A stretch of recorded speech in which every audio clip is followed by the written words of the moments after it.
বিভূতিভূষণ মুখোপাধ্যায়ের পনুর চিঠির দ্বিতীয় পর্ব আজ। পনুর প্রথম চিঠি, লিংক নিচে ডেসক্রিপশন বক্সে। ভাবছেন পনুটাই বা কে আর ব্যাপারটা কি, তার চিঠি এত স্পেশাল কেন? আসলে লেখকের জবানিতে আমরা পাই যে তিনি যখন পুরীতে পোস্টমাস্টার ছিলেন তখন দেখেন এক গাদা চিঠি এসে পোস্ট অফিসে জমে থাকছে, খামের ওপর কাঁচা হাতে গোটা গোটা অক্ষরে লেখা, ভগবান, জগন্নাথ মন্দির, পোস্ট অফিস, পুরী। তা নিছক কৌতূহলবশত সে এক গাদা চিঠি ডেড লেটার বক্সে যেগুলো ফেলে দেওয়া হয় সেটা নিয়ে উনি পড়তে বসলেন এবং অবাক হয়ে দেখলেন চিঠিগুলো খোদ ভগবানকেই লেখা, কাঁচা হাতের অক্ষরে, আর বানানেরও কোনো মাথা মুন্ডু নেই। সেই প্রথম চিঠি নিচে ডেসক্রিপশন বক্সে আপনি পেয়ে যাবেন। আজকে দ্বিতীয় চিঠি শুরু করছি। ভগবান, একটা কথা কেউ জানে না, তীর ভুবনে কেউ না। তাহলে তোমার কথা বলছি না ভগবান, তুমি তো সব জানো, সবাইকে ভালোবাসো, সব্বার মনস্কামনা পূর্ণ করো। বৌদির কথাটা মনে আছে তো ভগবান? ভুলো না যেন। তুতি মিনু বাটুল বলে, যা যা, তোর বৌদিদের গোঁফ হবে না হাতি। তাহলে ভগবানও কেন ওকে বেটা ছেলে করে গড়লে না? তুতি মিনু বাটুলের যা বুদ্ধি, তুমি ভগবান বৌদিদিকে বেটা ছেলে করে গড়লে দাদার শালা হয়ে যেত না বলো? পিসিমা বেটা ছেলে হলে পিসে মশাই হয়ে যেত না? একটা কথা কেউ জানে না, সেটা বলছি, সেটা ঠাকুরদা আর ঠাকুরমার কথা। আমি সেদিন যখন ঠাকুমাকে জিজ্ঞেস করলুম, ঠাকুরদা তোমার কে হন? ঠাকুমা মিছিমিছি করে বলেছিলেন যে আমার ঠাকুরদাদা হন। এখন আমি সব জানি, ঠাকুরদাদাও ঠাকুরমার ঠাকুরদাদা নয়, আর ঠাকুরমাও ঠাকুরদাদার ঠান দিদি নয়। ঠাকুমা তো বুড়ো হয়েছেন, এবার কোন দিন যা মুখে আনতে নেই তাই হয়ে যাবেন। তবু কেন মিছে কথা বলেন ভগবান? তাহলে সজ্ঞে না গিয়ে গুরুজনদের নিয়ে যা মুখে আনতে নেই জমদূতরা সেইখানে নিয়ে যাবে না? ঠাকুর দাদা আর ঠাকুমা আসলে বর আর বউ ভগবান, দাদা আর বৌদিদির মতন। এবার আমি কেমন করে জানলাম তোমায় বলি, শোনো ভগবান, বেটা ছেলেদের বিয়ে হয় বিয়ে পাশ করলে, চাকরি করলে, আর বকাটে হয়ে গেলে। বকাটে হয়ে গেলে খুব তাড়াতাড়ি বিয়ে হয়ে যায়। মেয়েদের বিয়ে হয় ধিঙ্গি হয়ে উঠলে। নলিত ঘোষের ছেলে পঞ্চানন বকাটে মেরে গেছিল, আর বোসপাড়ার নাটু বসেদের মেয়ে মালতী ধিঙ্গি হয়ে উঠেছিল। তাই গেল রোববার শুভ লগ্নে ওদের দুজনের বিয়ে হয়ে গেল। নলিত ঘোষ বউ ভাতে খুব ঘটা করলে, চারিদিকে রব উঠে গেল। উনোরটা দুনয় বেচে চোরা বাজারে এমন ফেঁপে উঠেছে, দুটো নোখ খাইয়েছে, তার আর এত হইচই কিসের রে বাবু? পাপের টাকা পেরা চিত্তিরে যাবে না? আর ওই তো ছেলে, ভদ্রঘরের মেয়ে পেয়েছি সেই ঢের। আরো অনেক কিছু জানো ভগবান, আমার সব কথা মনে নেই।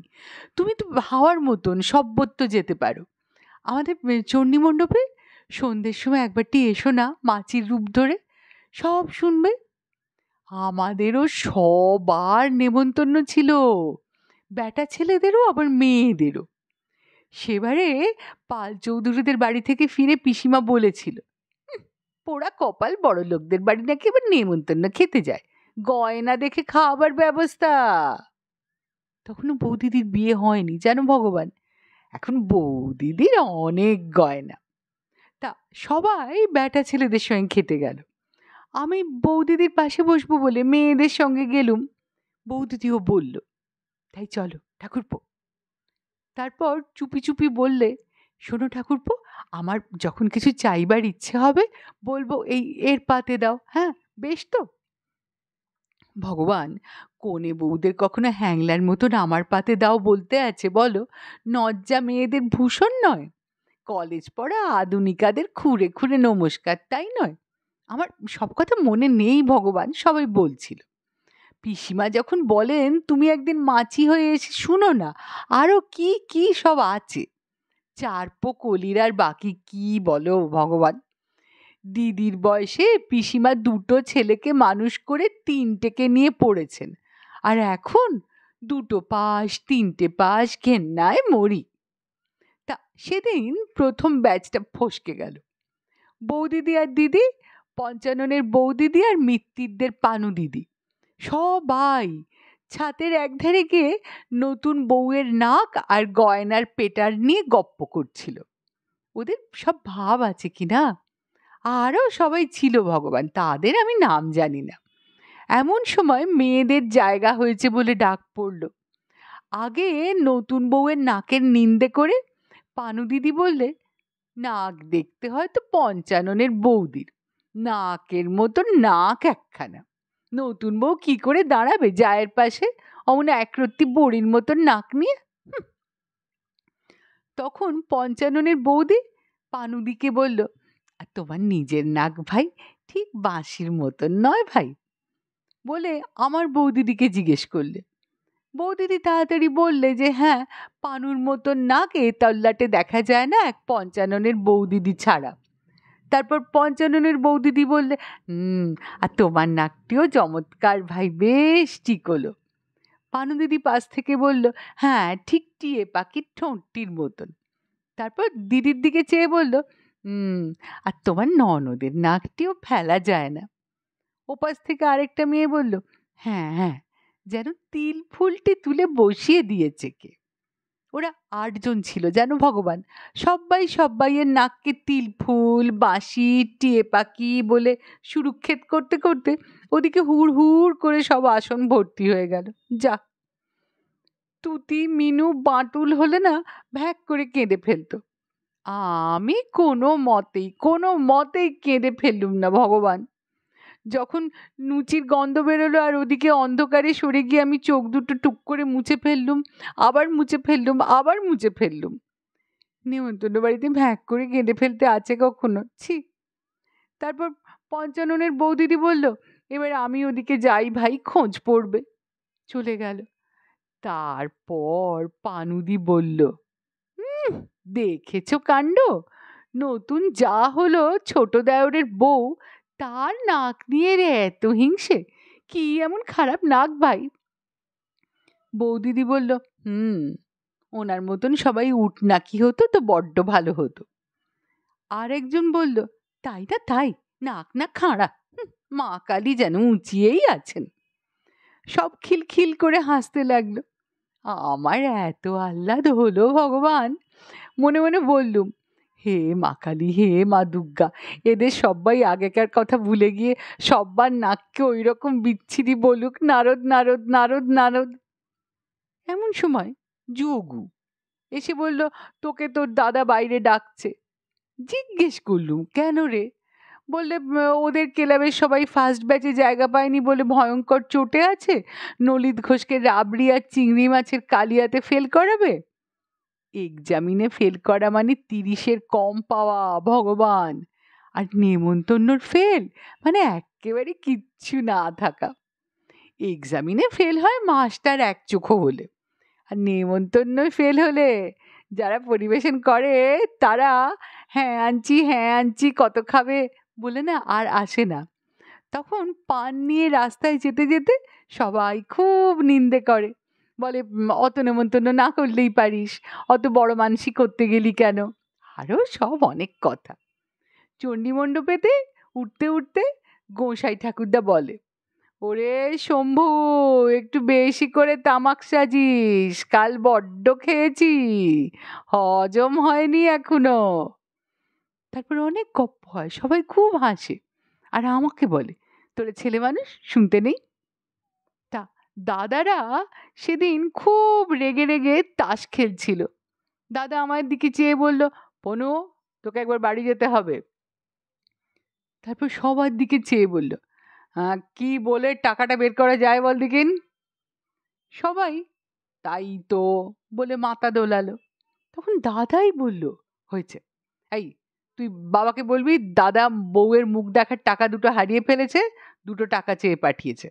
হাঁ করে দাঁড়িয়ে রইলি কেন, যা না। আর কাউকে বলিনি, ত্রিভুবনে কাউকে না, শুধু তোমায় বলছি ভগবান, আমার সত্যি কান্না পাচ্ছিল। গেলে এই ব্যাচটাও ফসকে যাবে না? লুচি খেতে দেরি হয়ে যাবে না? খুব বেশি করে খেতে পারবো বলে বিকেলের খাবার তো আমি তুতিকে দিয়ে দিয়েছিলুম। আমার খুব খিদে পেয়েছিল। আর তারপর দাদারা যদি চিংড়ি মাছ আর রাবড়িতে ফেল করায়, কিন্তু নেমন্তন্ন বাড়িতে ভ্যাঁক করে কেঁদে ফেলতে আছে কখনো? ছি! তাই আমি কোনো মতেই কেঁদে ফেললুম না। ললিত ঘোষেদের গেটের কাছে এসে একবার চোখ মুছে নিলুম, আরও একবার মুছে নিলুম। তারপর সেকেন্ড ব্যাচ ফসকে যাবার ভয়ে তাড়াতাড়ি রাস্তায় চলতে শুরু করেছি। যোগু এসে বলল, ওরে পানু, জানিস? আমি বললুম, কি? যোগু বলল, তোর দাদার টাকা হারায়নি, ওরা পানে সিদ্ধিপুরে পান খেয়ে পাতে বসবে। হ্যাঁ, আমি সত্যি দেখেছি রে পানু, গেঁড়া শিবু টাকা নিয়ে সিদ্ধি আনতে গেছে। উস, তোর দাদা কি মিথ্যেবাদী রে! আমি জানলার নিচ থেকে না শুনলে না জানতেই পারতুম না। ভগবান, কারোর খুব খিদে পেলে আর তারপরে ফার্স্ট ব্যাচ ফসকে গেলে, তারপর সেকেন্ড ব্যাচ ফসকে যাবে বলে ভয় করলে, তার গুরুজনের কখনো নিন্দে করতে আছে ভগবান? দাদাকে মিথ্যেবাদী বলতে আমার তাই কি যে কষ্ট হলো, তোমায় কি বলবো। নেমন্তন্নয় যে কান্নাটাকে কোনো মতেই বেরোতে দিইনি, সেটা ফুস করে বেরিয়ে পড়লো। তখন যোগু আমায় জড়িয়ে ধরে বলল, তুই কাঁদছিস পনু? কাঁদিসনি। তোর দাদা তোকে নেমন্তন্ন থেকে পাঠিয়ে দিলে কিনা তাই বললুম মিথ্যেবাদী। ভাবলুম পনুর তাহলে বেশ একটু আহ্লাদ হবে। নইলে দেখ, বামুনদের কি মিথ্যে কথা বললে দোষ থাকে? থাকে না তো। পইতে হয়ে গেলে বামুনরা মিছে কথা বললে, আর যুধিষ্ঠিরের মতন ধার্মিক হয়ে গেলে রাজাদের ইতিগজ বললে, মিথ্যে কথা বললে দোষ হয় না। শুনিসনি তুই যাত্রায়? চুপ কর, কাঁদিসনি কাঁদিসনি। যখন বাড়ি গেলাম, বাবা বাড়িতে ছিলেন না। তাই বলে দাদা বেশি টাকা পেল না, সিদ্ধি খেয়ে বেশ চিংড়ি মাছের রাবড়িতে ফেল করতে পারবে না, এইসব মনে করে খুব আহ্লাদ। কিন্তু আহ্লাদ কি হতে আছে ভগবান? ছি! দাদা গুরুজন নয়। আমি মনে মনে আসলে খুব কষ্ট হয়ে একটুও তাড়াতাড়ি না করে নেমন্তন্নে ফিরে যাচ্ছিলুম, এমন সময় ও কি, দাদার ঘরে বাজনা বাজনা কেন? দাদা বৌদি হোতায় বাড়িতে কেউ নেই, তবে বাজনা বাজায় কে? ভূত নয় তো রে বাবা? খুব ভয় করে আস্তে আস্তে বেরিয়ে আসবো, এমন সময় ফ্যাঁচ করে এক হাঁচি। এ তো ভূতের খোনা হাঁচি নয়, মানুষেরই মতন তো। তখন আস্তে আস্তে রাম রাম রাম রাম বলতে বলতে পা টিপে টিপে জানলার ফাঁকে চোখ দিয়ে যেই দাঁড়ানো, ও মা, এ কি ঠাকুর দাদা যে! ঠাকুরদাদা দাদার পালঙের ধারটিতে এক পা তুলে এক পা ঝুলিয়ে বসেছেন ভগবান, আর দাদার সেতারটা কোলে নিয়ে পিরিং পিরিং করে বাজাচ্ছেন। আর ঠাকুরমা সামনে বসে শুনছেন আর একটু একটু হাসছেন। তারপর ঠাকুরদাদা একটু হেসে বললেন, না, আর আসে না, বড্ড হাত কাঁপে, বলে সেতারটা নাবিয়ে রাখলেন। সত্যি আমি দেখলুম তো ভগবান বড্ড কাঁপছিল হাত দুটো। অত বুড়ো হয়েছেন তো, কি দোষ বলো না? তারপর দুজনে একটু চুপ করে বসে রইলেন। তারপর ঠাকুরদা একবার চারিদিকে চেয়ে ঠাকুরমার দিকে চেয়ে বললেন, ঘরটা ঠিক সেই রকমই আছে না? তোমার মনে আছে? তখন ঠাকুরমা ঠাকুরদার দিকে চেয়ে একটু হেসে বললেন, মনে আর থাকবে না? সব কথা কি ভোলে মানুষে? ভগবান, বুড়ো মানুষদেরও লজ্জা হয় ভগবান! হ্যাঁ, সত্যি হয়। আমি নিজের চোখে দেখলুম, তুমি বিশ্বাস করবে না। দাদার সঙ্গে কথা কইবার সময় বৌদিদির যেমন এক একবার লজ্জা হয়, ঠাকুরমারও ঠিক সেই রকম হলো ভগবান। আমি নিজের চোখে দেখলুম। তারপর দুজন চুপ করে রইলেন আবার। তারপর ঠাকুরদা আবার চারদিকে চেয়ে বললেন, কত দিন হয়ে গেল সেসব?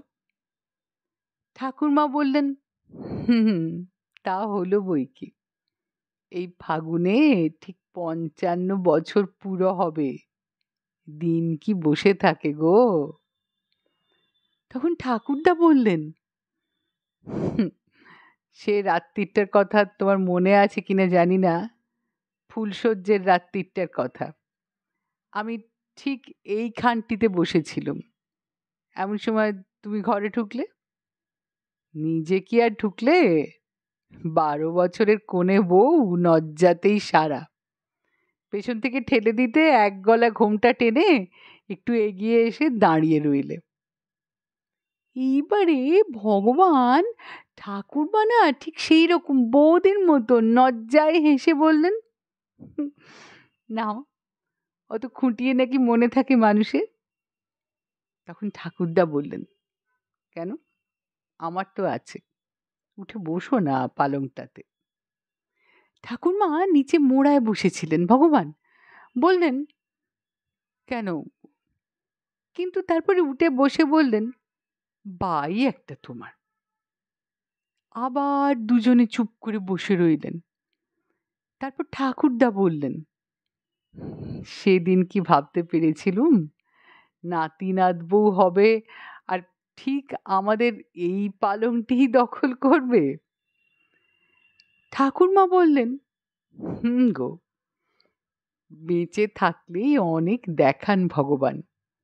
আশীর্বাদ করো ওরাও যেন এইরকম দেখে একদিন।" আবার একটু চুপ করে রইলেন দুজনে। ঠাকুরদা সেতারটা আবার তুলতে গিয়ে হাতটা সরিয়ে নিলেন। তারপর বললেন, "আশীর্বাদ তো অষ্টপ্রহর করছি, শুধু এইটুকু ভাবি, আমাদের এই পালঙ্ক আর বিছানের মর্যাদা এরা কি রাখবে সেই রকম করে? আজকাল এদের যেন কেমন কেমন ভাব, আটা নেই। বাইরের 5টা জিনিস নিয়ে হুড়োহুড়ি। আহা, তুমি একটু সরে এসো না আরো।" ভগবান ঠাকুরমা সরে গেলেন না। একটু হাসতে হাসতে নেমে গিয়ে বিছানার ও কোণ থেকে চাদরটা তুলে দুটো মালা বের করে নিয়ে এসে সেই রকম বৌদির মতন একটু একটু লজ্জায় হাসতে হাসতে বললেন, "এই দেখো মর্যাদা রাখছে কিনা। আজ ফুলশয্যের বাড়ি থেকে ফিরে নাতি নাত বউ কি মতলব এঁটে রেখেছে দেখো। এ ঘরেও আজ ফুলশয্যে গো। ওই বাটিটাতে দেখো এক বাটি ফুলও মজুদ।" তারপর একটু একটু হেসে একটু একটু লজ্জা করে দুজনে মালা দুটোর দিকে অনেকক্ষণ চেয়ে রইলেন। তারপর ঠাকুরদা হাত বাড়িয়ে বললেন, "ওর একটা আমায় দাও।" তারপর ঠাকুরমা বৌদি যেমন এক একবার মিচিমিচি রেগে দাদাকে বলে সেই রকম একটু হেসে মিছিমিছি রেগে বললে, "কেন শুনি?" ঠাকুরদা একটু এগিয়ে বললেন, "দাওই না, একটা তোমার হাতেই থাক।" তখন ঠাকুরমা বললেন, "যত সব আদারে কাণ্ড।" এইটুকু বলে মালাটা দিতে গিয়ে আবার হাতটা টেনে নিয়ে বললেন, "দাঁড়াও, আসছি।" ঠাকুরদা বললেন, "আহা, আবার চললে কোথায়? তুমি চিরদিন এক রকম থেকে গেলে।" কিন্তু ঠাকুরমা সে কথা না শুনে চলে গেলেন। ভগবান আমি দাঁড়িয়ে দাঁড়িয়ে মনে করছি দুধ বেশ দেখছিলাম, তাহলে চলে যাই ওদিকে, বোধহয় সেকেন্ড ব্যাচ বসে পড়লো, লুচি বোধহয় দিয়ে দিল।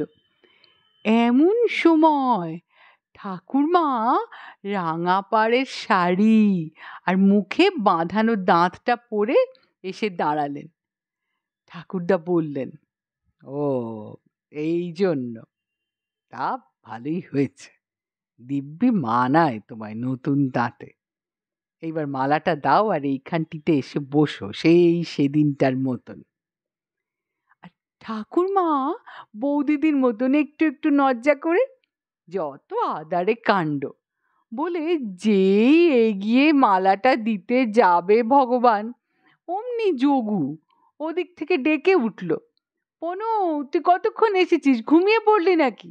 তোর দাদা যে ডাকছে।" ভগবান তুমি সত্যি সত্যি বড্ড ভালো, সত্যি তোমায় বড্ড ভালোবাসি ভগবান, সত্যি সত্যি সত্যি এই 3 সত্যি গালছি। সব্বার মনস্কামনা পূর্ণ করো তুমি। আমার এত ভালো লাগে তোমায়। তুমি যে অবোধ শিশুর মনের কথা বুঝতে পেরে দাদাদের সিদ্ধির মধ্যে দিয়ে অত কড়া করে দিয়েছিলে, তার জন্য ওদের ক্লাবের ৭ জন সেইখানেই ঘুমিয়ে পড়েছিল।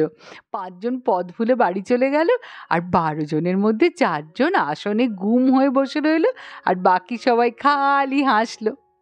নলিত ঘোষ আর চিংড়ি মাছ আর রাবড়িতে ফেল হলো না ভগবান। আমি বড় বড় ২টো মাছ খেয়েছি, বৌদিদি ৪টে, আর ৩ খুঁড়ি করে রাবড়ি। তার বেশি খেলে কোনো বউকে হ্যাংলা বলবে না ভগবান, বলো? ছি। ইতি প্রণব। এই চিঠিটা এখানেই শেষ। যদি আপনাদের ভালো লাগে বলবেন, তাহলে এর পরের চিঠিটাও আপনাদের কাছে নিয়ে আসবো। ধন্যবাদ।